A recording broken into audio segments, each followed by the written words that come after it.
To the Prime Minister, does he stand by all of his government's statements and actions? Yes, and especially our announcement yesterday that the government is taking action to support young families with the cost of living crisis.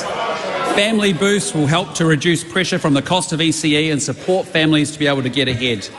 And from the 1st of July, parents of young children can get back up to 25% of their weekly fees, up to a maximum of $75 per week. We also want to support families who face financial challenges returning to the workforce, and ECE fees are a big barrier for when parents face when they head back to work, and I'm telling you, Family Boost is going to help them with that, and that's what this government's about doing.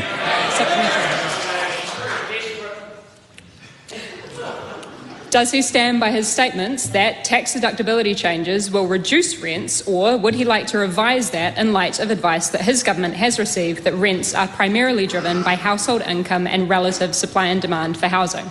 Across housing in New Zealand, we have a supply challenge. We have a supply challenge whether you want to own a house, whether you want to rent a house, or whether you want to secure one in social state housing. What we're doing is making sure that we can ensure that actually there's downward pressure on rents, because passing costs on to landlords that end up leading to higher rents is not an acceptable answer. Supplementary question, Chlöe Swarbrick. What is a better use of $2.9 billion? Tax cuts for landlords, or retention of food in schools, expanding fees-free tertiary education and retaining free prescriptions with money left over? Well, what I can say is I've seen a lot of commentary about school lunches. School lunches will continue to be funded. We just want to make sure that the system is more effective, that wastage is removed, and there's a better way to deliver it at lower cost. We'll look to do that.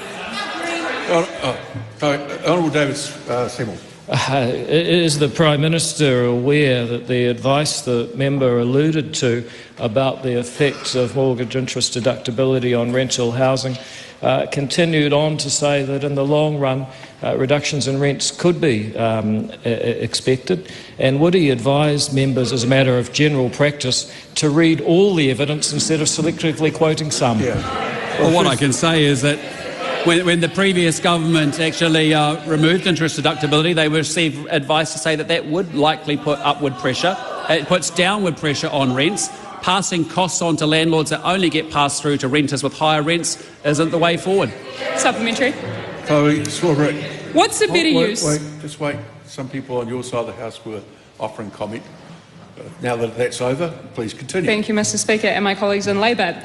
Supplementary. What is a better use of $2.9 billion? Tax cuts for landlords, or maintaining Jobs for Nature, which provides investment in conservation projects and jobs in rural communities, and doubling the funding for the Department of Conservation?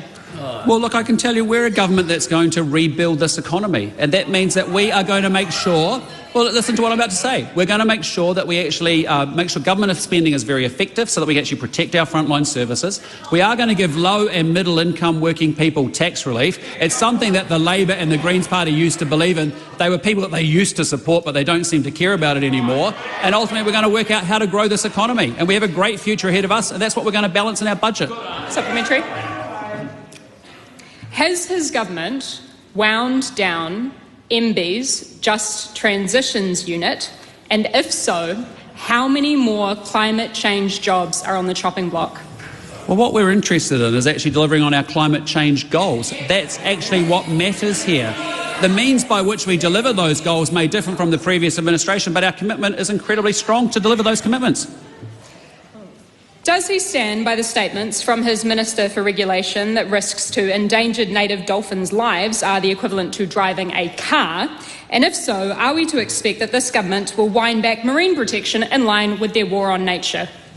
I reject the premise of that question in the way that was characterised. Point of order, the Honourable David Seymour.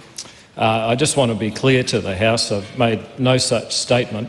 However, some people were unable to understand the point of an analogy about risk rather than literally suggesting dolphins would drive cars. Okay, thank you for that. We'll have the question again, but bear in mind what has just been, now must be taken as the word of the House. Does he stand by the statements of his Minister for Regulation making equivalences between the risks to endangered native dolphins' lives and driving a car? And if so, are we to expect that this government is going to wind back marine protection in line with their war on nature? Point of order.